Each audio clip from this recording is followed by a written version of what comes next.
grief is another big part of the story and what drives it forward. I feel that a lot of writers, including myself, are torn with wanting to tell a good story versus being kind to the people that we lost or the people around us and the people that are remaining.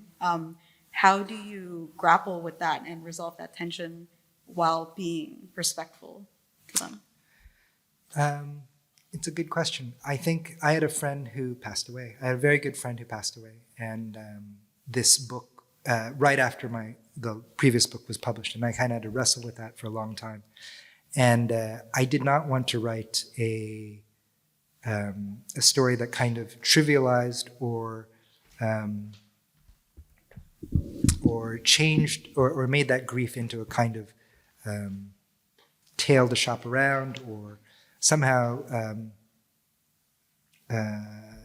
took advantage of it or cheapened it or made it a product or something. So that was tricky. I think you're right that tension exists.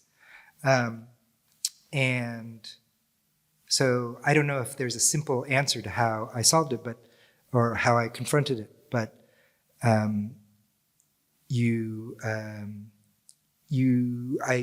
couldn't tell a grief story just straightforwardly. At least I couldn't. And so I had to have it reflected and refracted in these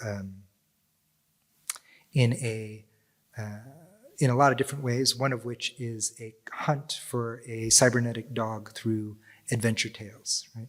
So the grief gets transformed into fiction, and that was one way I could deal with it. Almost a cartoon. It's transferred into a cartoon. So on one level you have an adventure story, but because there is a kind of disclosure or revelation about grief, the adventure story is here, and it's almost like a cartoon and almost like a lark. But underneath I think that there is a resonating grief, and that's one way I thought I could speak about grief without cheapening it or without trivializing it or making it false.